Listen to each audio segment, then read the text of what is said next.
ನೋಡಿ, ಮೊದಲನೇದಾಗಿ ಈ ಟೈಟಲ್ ಯುದ್ಧ ಇದೆಯಲ್ಲ, ಇದು ಕರ್ನಾಟಕ ಫಿಲ್ಮ್ ಇಂಡಸ್ಟ್ರಿಗೆ ಹೊಸದೇನಲ್ಲ. ನೀವು 2000 ಇಸ್ವಿಯಲ್ಲಿ ನಮ್ಮ ಬಸವ ಅಂತ ರಿಜಿಸ್ಟರ್ ಮಾಡಿದ್ದಾರೆ. ಅದಕ್ಕೆ ನಮ್ಮ ಅಂತ ಯಾರು ಸೇರಿಸ್ಕೊಂಡು ಮಾಡಿದ್ರು. ಕನ್ನಡಿಗ ಅಂತಿತ್ತು, ವೀರ ಕನ್ನಡಿಗ. ಹೀಗೆ ತಾರತಮ್ಯಗಳು ಅವಾಗಲಿಂದ ನಡೀತಾ ಇದೆ. ಆಮೇಲೆ ಕಿಂಗ್ ಫಿಶರ್ ಅಂತ ಒಂದು ಟೈಟಲ್ ಬಂತು. ಕಿಂಗ್ ಫಿಶರು ಬಿಯರ್ ಇದೆ, ಬ್ರ್ಯಾಂಡ್ ಇದೆ, ಏರ್ಲೈನ್ ಇದೆ, ಎಲ್ಲ ಇದೆ. ಅಂದ್ರೂ ಯಾರೋ ಟೈಟಲ್ ರಿಜಿಸ್ಟರ್ ಮಾಡಕ್ಕೆ ಕೊಟ್ಟಿದ್ದಾರೆ ಫಿಲ್ಮ್ ಚೇಂಬರ್ ಅಲ್ಲಿ. ಸ್ವಾತಿ ಮುತ್ತ ಮಣಿಹನಿಯ ಹಾಡಿನ ತುಣುಕದು, ಅದನ್ನ ಇಟ್ಕೊಂಡು ಕೋರ್ಟ್ಗೆ ಹೋಗಿದ್ದಾರೆ.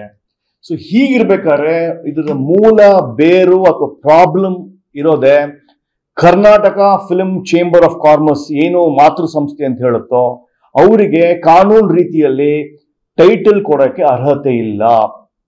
ಅವರು ಟೈಟಲ್ ಕೊಡುವ ಯಾವುದೇ ಕಾನೂನು ಚೌಕಟ್ಟಲ್ಲಿ ನಾನು ಟೈಟಲ್ ಕೊಡ್ತೀನಿ, ನಾನು ಕಸ್ಟೋಡಿಯನ್ ಆಫ್ ಟೈಟಲ್, ನಾನು ಟೈಟಲ್ ಅನ್ನ ಬಿಡುಗಡೆ ಮಾಡಿ ನಿಮ್ಮ ರಿಜಿಸ್ಟರ್ ಮಾಡ್ತೀನಿ ಅನ್ನೋದು ಸುಳ್ಳು.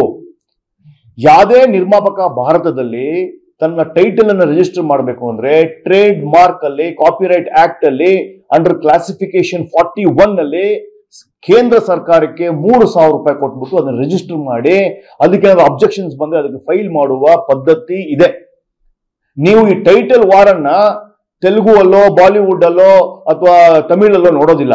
ಅದು ಕೇವಲ ಕನ್ನಡದಲ್ಲಿ ಯಾಕಿದೆ ಅಂದ್ರೆ ಇಡೀ ಫಿಲ್ಮ್ ಮೇಕರ್ಸ್ ಭಾರತದಲ್ಲಿ ತಮ್ಮ ಟೈಟಲ್ ಗಳನ್ನ ಟ್ರೇಡ್ ಮಾರ್ಕ್ ಮಾಡಿಸ್ತಾರೆ ಸೆಂಟ್ರಲ್ ಗೌರ್ಮೆಂಟ್ ಆಫ್ ಇಂಡಿಯಾ ಅಧೀನದಲ್ಲಿ ಬರುವ ಕಾಪಿರೈಟ್ ಆಕ್ಟ್ ಪ್ರಕಾರ. ಅದನ್ನ ಮಾಡ್ದೇನೆ ಯಾವ್ದೋ ಫಿಲ್ಮ್ ಚೇಂಬರ್ ಅಲ್ಲಿ ಕೊಡ್ತಾರೆ. ಫಿಲ್ಮ್ ಚೇಂಬರ್ ಅಂದ್ರೆ ಪಾರ್ಟಿಸನ್ ತರ, ಯಾರಿಗೆ ಬೇಕಾದ್ರೂ, ಯಾರು ತುಂಬಾ ಪಾಪ್ಯುಲರ್ ಇದ್ರು ಅವ್ರು ವಾಲ್ತಾರೆ, ಯಾರಿಗೆ ತುಂಬಾ ಇಷ್ಟ ಆಗಿದ್ರು ಅವ್ರು ವಾಲ್ತಾರೆ. ಅಲ್ಲಿ ಒಂದು ಜಜ್ಮೆಂಟಲ್ ಅಥವಾ ಪ್ಯೂರ್ ಜಸ್ಟಿಸ್ ಫಿಲ್ಮ್ ಚೇಂಬರ್ ಸಿಗೋದಿಲ್ಲ. ಯಾಕಂದ್ರೆ ಇತಿಹಾಸನೇ ಹೆಂಗಿದೆ. ನೀವು ತೆಗೆದು ನೋಡಿ ಇತಿಹಾಸದ ಪುಟಗಳು, ಫಿಲ್ಮ್ ಚೇಂಬರ್ ಮಾಡಿರ್ತಕ್ಕಂಥ ಕರ್ಮಕಾಂಡಗಳು, ಅವ್ರು ಮಾಡಿರ್ತಕ್ಕಂಥ ಪಾರ್ಟಿಸಾನ್, ಒಬ್ಬರಿಗೆ ವಾಲಿರೋದು, ಒಬ್ಬರಿಗೆ ಫೇವರ್ ಮಾಡಿರೋದು, ಅವ್ರು ಚೆನ್ನಾಗಿದ್ರೆ ಅವ್ರು ಇಷ್ಟ ಅವ್ರಿಗೆ ಏನ್ ಬೇಕಾದ್ರೂ ಮಾಡುವ ಒಂದು ಉದಾಹರಣೆ ಇದೆ. ಸೊ ಇದಕ್ಕೆಲ್ಲ ಮೂಲ ಕಾರಣ powerful titles like Robert, Kantara, KGF, Kaatera, ಎಲ್ಲವೂ it's a very powerful title. ಒಂದು ಬಿಸ್ನೆಸ್ ಮಾಡುವ ಟೈಟಲ್ಸ್. ಇದೆಲ್ಲ ಕೊಡುವ ಅಧಿಕಾರ ಫಿಲ್ಮ್ ಚೇಂಬರ್ಗೆ ಇಲ್ಲ. ಇದೆಲ್ಲ ಟ್ರೇಡ್ ಮಾರ್ಕ್ ಆಗ್ಬೇಕಾಗಿರ್ತಕ್ಕಂಥದ್ದು. ಎಲ್ಲ ಪ್ರೊಡ್ಯೂಸರ್ಸ್ ಕಳಕಳಿಯ ವಿನಂತಿ, ನೀವು ನಿಮ್ಮ ಟೈಟಲ್ ಅನ್ನ ಕೋರ್ಟ್ ಮುಖಾಂತರ ಇರ್ತಕ್ಕಂಥ ಕಾಪಿರೈಟ್ ಅಲ್ಲಿ ಮಾಡಿದ್ರೆ ಈ ಯಾವ ಟೆನ್ಷನ್ ಬರೋದಿಲ್ಲ. ನೀವೇ ಅದಕ್ಕೆ ಮಾಲೀಕರಾಗ್ತೀರಾ. You are the owner for the title. ಅದಕ್ಕೆ ಕ್ಲಾಸಿಫಿಕೇಶನ್ ಅಲ್ಲಿ ನಿಮ್ ರಿಜಿಸ್ಟರ್ ಬರುತ್ತೆ, ಟ್ರೇಡ್ ಮಾರ್ಕ್ ಬರುತ್ತೆ. ಅದನ್ನ ಬಿಟ್ಬಿಟ್ಟು ನಾನು ಚೇಂಬರ್ ಅಲ್ಲಿ ಮಾಡಿದ್ದೆ, ಅವ್ರಿಗೆ ನ್ಯೂ ಟ್ರಾನ್ಸ್ಫರ್ ಆಯ್ತು, ಎಲ್ಲ ಚಿಕ್ಕ ಮಕ್ಕಳು ಪಂಚತಾರ ಕತೆ ಹೇಳ್ದಂಗೆ ಪ್ರೊಡ್ಯೂಸರ್ಗಳು ಹೇಳ್ಕೊಂಡು ಒಂದು ಪರ್ಸನಲ್ ಈಗೋಗೆ ಬಂದು ನಿಂತ್ಕೊಳ್ಳೋ ಪರಿಸ್ಥಿತಿ ಈಗ ಬಂದಿದೆ. ಯಾವ ರೀತಿ ಇದನ್ನ ಸುಖಾಂತ್ಯ ಮಾಡ್ಕೋಬಹುದಾಗಿತ್ತು? ಅಥವಾ ಇಬ್ರು ಕೂಡ, ಉಮಾಪತಿ ಅವರಾಗಿರ್ಬೋದು, ದರ್ಶನ್ ಅವರಾಗಿರ್ಬೋದು, ಇಬ್ರು ಕೂಡ ತುಂಬಾ ಒಂದು ಚಾಲ್ತಿಯಲ್ಲಿರುವಂತ ಮತ್ತೆ ಫಸ್ಟ್ ರಾಜ್ಕುಮಾರ್ ಅವ್ರು ಹೇಳೋ ಪ್ರಕಾರ ಅನ್ನದಾತರು ಅಂತ ಪ್ರೊಡ್ಯೂಸರ್ ಅಂತ ಏನಿದ್ದಾರೆ, he is very important pillar. ಅವ್ರು ದುಡ್ಡು ಹಾಕಿದ್ಗೇನೆ ಪಿಕ್ಚರ್ ಆಗೋದು, ನಡೆಯೋದು, ಡೈಲಿ ಪ್ರೊಡಕ್ಷನ್ ಆಗೋದು, ಬಾಟ ಸಿಗೋದು, ರೀಲ್ ರೋಲ್ ಆಗೋದು, ಎಲ್ಲವೂ ಅವರೇ. ಹಾಗೇನು ಫಿಲ್ಮ್ ಸ್ಟಾರ್ಸ್, ಹೀರೋಗಳು ಅಷ್ಟೇ. ಹೀರೋಗಳು ಕರ್ನಾಟಕದ 6 ಕೋಟಿ ಮನೆಯ ಮಾತಾಗಿರ್ಬೇಕಾದ್ರೆ ಅವ್ರ ಫೇಸ್ ವ್ಯಾಲ್ಯೂ ಅಲ್ಲಿ ನಡೆಯುತ್ತೆ. It's a coupled decision. ಈ ಫಿಲ್ಮ್ ಸ್ಟಾರ್ ಹೀರೋಗಳಾಗಿರ್ತಕ್ಕಂಥ ಪ್ರಾಬ್ಲಮ್ ಇದೇನು ಹೊಸದಲ್ಲ. 6 ತಿಂಗಳ ಹಿಂದೆ ತೆಗೆದು ನೋಡಿ ಡಿಫಾಮೇಷನ್ ಕೇಸ್ ಹಾಕಿದ್ದಾರೆ. ಪ್ರೊಡ್ಯೂಸರ್ಸ್ ತಿರುಗಿ ಬಿದ್ದಿದ್ದಾರೆ. ಒಬ್ಬ ನಟನ್ ಹಿಂದೆ ದುಡ್ಡು ಕೊಡಬೇಕಾಗಿತ್ತು, ನಮ್ಗೆ ಇಷ್ಟು ಲಾಸ್ ಆಗಿದೆ, ಡೇಟ್ ಕೊಡಬೇಕಾಗಿತ್ತು, ಡೇಟ್ ಕೊಟ್ಟಿಲ್ಲ. ನೀವು ತೆಗೆದು ನೋಡಿ, ರವಿಚಂದ್ರನ್ ಅವರು ಮಧ್ಯಸ್ಥಿಕೆ ವಹಿಸ್ತಾರೆ, ಫಿಲ್ಮ್ ಚೇಂಬರ್ ಮಧ್ಯಸ್ಥಿಕೆ ವಹಿಸ್ತಾರೆ.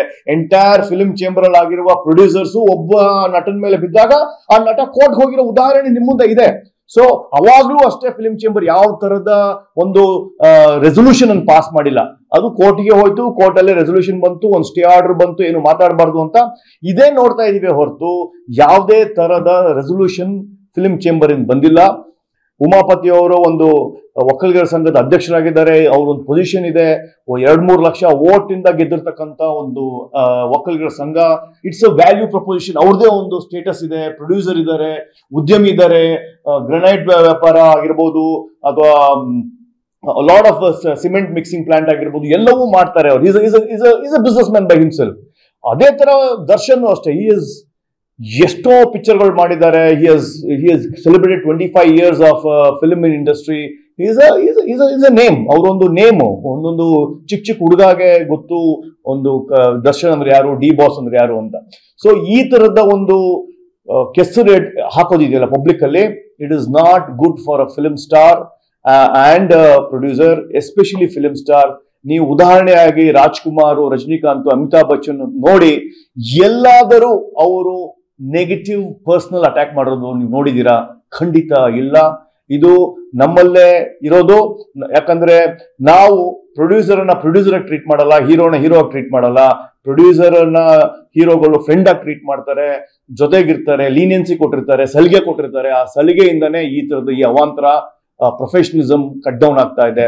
It is not good for Kannada film industry.